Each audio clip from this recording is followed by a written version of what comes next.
Visualization. Is it possible you've been doing it the wrong way? Is there a right way? Let's find out right now the best way to manifest your dreams through visualization.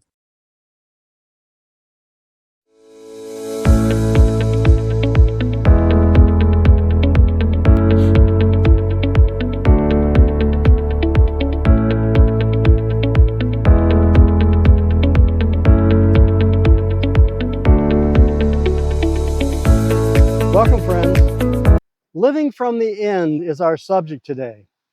I'm going to explain what that is and how important it is that you actually need to dwell within your imagined desire in order to bring it about. And I'm going to start you with this quote from Neville. Neville said the following from The Power of Awareness. The secret of thinking from the end is to enjoy being it. The minute you make it pleasurable and imagine that you are it, you start thinking from the end. Living in the end is such an important aspect of manifesting that I've set aside an entire video for this. I'm going to keep this pretty concise and relatively short because I want you to fully understand it.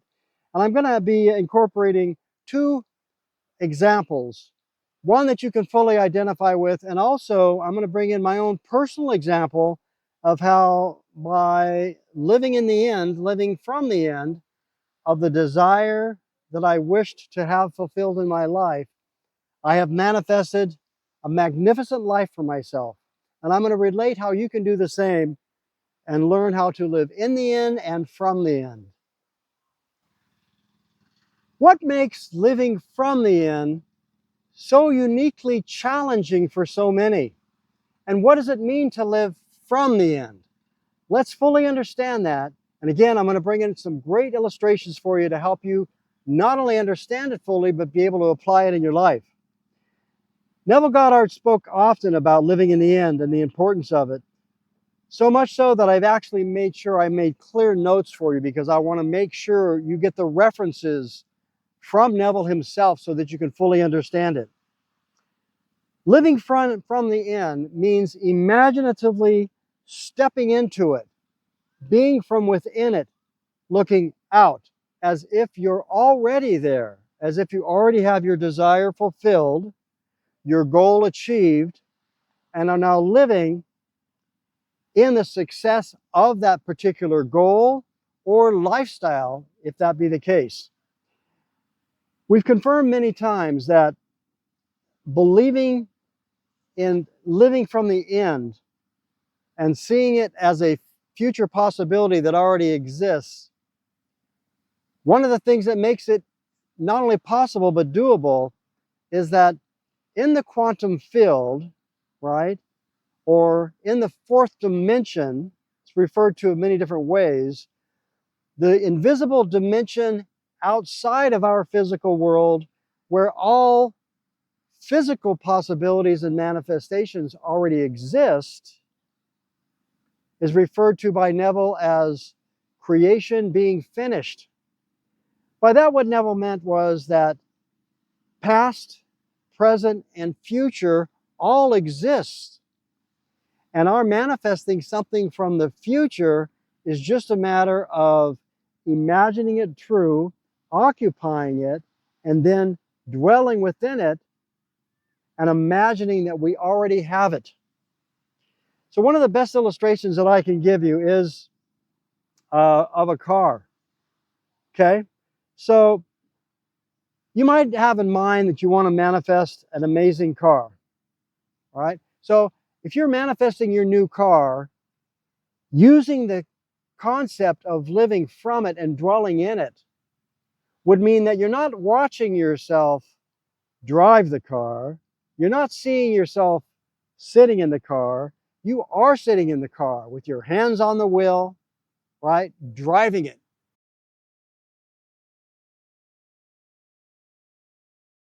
It's yours already. So you would feel the leather of the seat. You would feel the steering wheel in your hands, okay? You'd have the stereo system right here and the AC. You'd have the electric windows or whatever wonderful conveniences you would have in your new car. And you would be experiencing it from the driver's seat.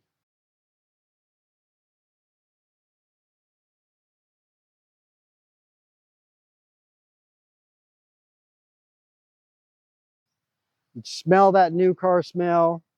If it was a electric or a Tesla type of a vehicle, you might not hear it, but you could certainly feel the whiz of the power, right? If it was a motorized gasoline-based engine, of course, you would feel the power of the engine. You would feel that the rumbling of the vehicle as the engine roared, right? But you would see it from where you're sitting, inside the car. Not like watching a movie, but actually within it. So I wanted to give you my own personal experience, and then I'm going to give you some Neville references that you can research yourself, because I want you to become students also, those of you who want to dive deeper. So one of the personal experiences that I wanted to share is my life. I live here on the beach in the Philippines, and to give you the quick rundown, and I'll leave a link for a video that is more descriptive of how I created my lifestyle. But I was in Las Vegas, Nevada in the desert in 2019, early 2020, when COVID started. And as you recall, it wasn't but within a few weeks that everything was locked down. Everybody was wearing a mask, and there was no travel being allowed, certainly internationally. Very few places you could travel. In fact, there was very little travel, if any, going on. So some of the countries that I'd already imagined that I wanted to move to, so for example, I thought about moving possibly to Thailand, to Indonesia, to the Philippines, and other amazing areas where I could have that tropical life that I was imagining. But with everything shut down, what did I do? Well, first of all, I didn't let it discourage me.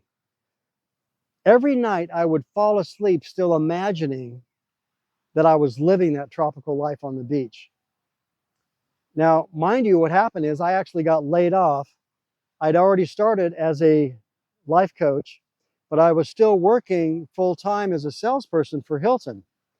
And Hilton laid off literally thousands of people, and I was one of the ones that was, at least for that moment, laid off. Well, at age 62, I'd been considering early retirement, and that was basically the stimulus that I needed to go ahead, and I decided to retire. And then I looked throughout the internet and did some research. What was open? Where could I possibly move on the way to my ultimate goal, which would be Southeast Asia? And the answer was the beautiful Riviera Maya. If you've ever been to Playa del Carmen or Cancun, you know that it's absolutely beautiful there. Lovely resorts by the beach. And I'd already been there before scuba diving. And my cousin and I went on a one-week vacation there. And I was actually invited by the master diver. They said, you love scuba diving. Have you ever considered learning how to be a master scuba diver? So I said, yes. And he says, if you do that, you're going to need to commit to living here for at least 1 month. Well, I said yes. 9 months later, I had some of the most amazing experiences in Playa del Carmen you could imagine. Diving in the cenotes and in the ocean, swimming with bull sharks. It was absolutely cave diving. I mean, it was absolutely amazing. And yes, I was diving 3 or 4 times every week for about 9 months. So I did well over 100 scuba dives, and I had an amazing experience. Well, long about the 7th, 8th month, I started to realize that things were opening up in Southeast Asia gradually. So after the 9 months, I went back to the United States, and I was visiting with one of my daughters, and she said, Pa, she called me Papa, Pa, why don't you consider moving to Bali, Indonesia? Huh, Bali, Indonesia. So I did my research, and I connected with a visa agent. From the time that I connected with the right visa agent, it was only 10 days from the time of that connection until my visa was okayed. I bought my tickets, and I was actually in Indonesia. So remember, COVID is still going on, right? So I had to do the quarantine, the whole quarantine thing for a week in Jakarta, the capital city in Java, Indonesia. And then I was able to be in Bali. Well, I had some of the most amazing experiences you could possibly imagine in Bali, Indonesia. And I want you to both watch my videos on my channel concerning my experiences, and also from Vagabond Awake, Dan interviewed me, and the interview he did me of living in Bali has now over 700,000 views at the time of the making of this video. So what did I do to live from, dwell in and live from the end when I manifested my life living in the islands, now in the Philippines, okay? What I did was I actually wrote out and envisioned myself sitting on the beach with my feet in the sand, just like they are now, right? With the sun and the light breezes, the tropical setting, just like I have here, with coconut trees and mountains behind me, ocean in front of me, and absolutely wonderful people to get to know and to experience here in the islands. That's what I envisioned. And as I envisioned that, I was there. Now remember, I did this while I was in the desert in Las Vegas several months previous, before I even moved to Mexico. So I'd never lost that vision. And even while I was in Playa del Carmen, I kept that same vision, and I was in Southeast Asia. And then it became more refined. And then I was in Bali. And within about 10 days, I had my visa and I was actually there. I was in Bali for nearly 2 years. After that, I went to visit my family in the United States, as I do every year, to see my children and grandchildren, my brother, my sister, family members, and spend time there for a couple months. And then I was ready for a new adventure. Where did I go? Went right here in the Philippines. I visited 6 islands here in the Philippines, but I live on the island of Mindoro in the area called Puerto Galera. And you've probably seen that, those of you who viewed my videos, and thank you so much for actually subscribing and being here with us. Many of you have already seen my amazing travels and videos, including many right here in the Philippines. So I've had this amazing life, but the way I was able to accomplish it is to do what Neville Goddard calls living in the end, dwelling in the end, and living from the end. It's not something that you're going to have. It's not some place you're going to be. It's not some goal that you wish and hope for and work toward only. It's something you envision yourself already having. And that's really the key to living in the end, is envision already being there. And I did mention that I wanted to give you a couple of Neville's beautiful quotes in regards to this. Neville said, "The minute you make it pleasurable and imagine that you are it, you start living from the end. The trick is making that feeling habitual by occupying that mental and emotional state and make it your dominant state of being." So what I did is I actually recorded that scene that I gave you of me living on the beach. I recorded it with one of my apps on my phone, and I would listen to that. I actually added the sounds of ocean and breeze to it to really give it the feel of actually living in the islands. And I would listen to that on repeat. You can get those apps on your phone, by the way, okay? Just go to the Play Store. That's one place you can get it. And download these apps of recording where you can record it and you can listen to it on loop over and over and over as you fall asleep. Additionally, I would frequently use what Neville refers to as the state akin to sleep, that meditative state that we've talked about in my other videos. I'll leave you a link for that. The alpha meditative state, where you actually enter that sleepy meditative state and you drift off into sleep, and you actually bring that desire into your subconscious mind. And by repeating it and doing it frequently, so your subconscious doesn't know about past, present, or future. It accepts it because you accept it in your subconscious mind, and then it begins to work with the universal powers, the quantum field, the fourth dimension, whatever you choose to call it, to make things simply happen. In fact, that's one of the terms that Neville uses that I absolutely love. He talks about how everything simply happens. Your belief that it already is puts you in a state of mind that it's yours now. That sets your mood and attitude before the actual arrival of the event, the arrival of your goal. It sets into motion all that needs to happen for it to become actualized in your world. Everything then simply happens. Neville goes on to say, this deliberate conscious control of your imagination. So you need to do it deliberately, really every day, and even finding not just longer meditations, perhaps before sleep and in the morning, but also during the day. You can do very short 30-second to 2-minute meditations where you just pause. If you're on a computer and you work from home, that'll be easy, right?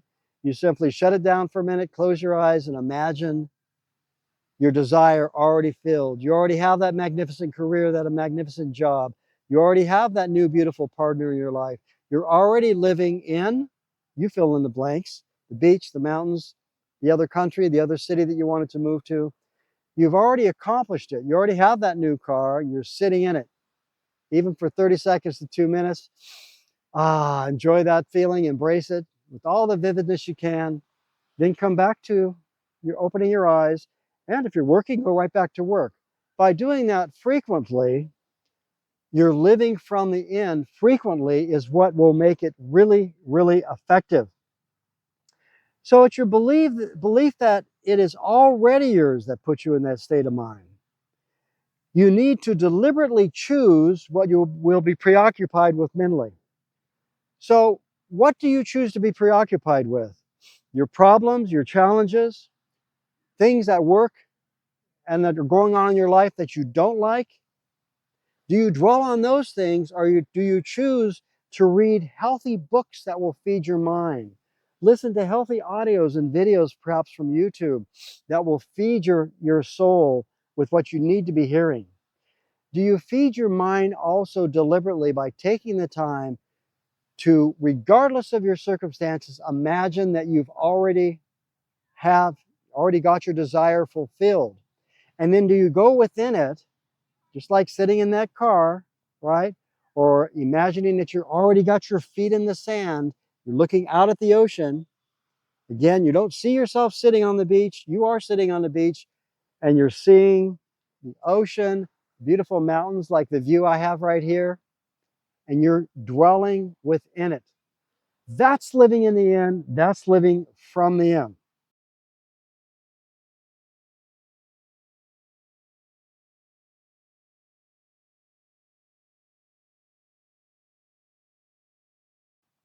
So those are some of the secrets that I want to share with you as far as the importance of dwelling from the in. Now, I want you to know, I'm going to leave another link for one of my other videos, which is the need to be narrow focused. Okay, because Neville talked about that. He talked about how we actually need to have focused attention on our goal. He said it's a narrowness of focus and to be obsessed with a single idea. I'll leave a link to that because you really need to be narrow focused. Just like we've talked about, if you want to learn how to drive the car, how to play guitar, how to play piano, how to master a craft, you need to spend time with it and focus on it. It's the same with imagining our desire true. So ask yourself the question in order to get the feeling of living from it. Ask these questions. Here's a few you can ask. How would you feel if it were yours now? You'd be happy, you'd be grateful, you'd be satisfied. You'd be less anxious. You'd be calm, you'd be at peace. Fear, doubt, and stress would dissolve because you'd know that it's yours and it's only a matter of time till it actually physically manifests in your world.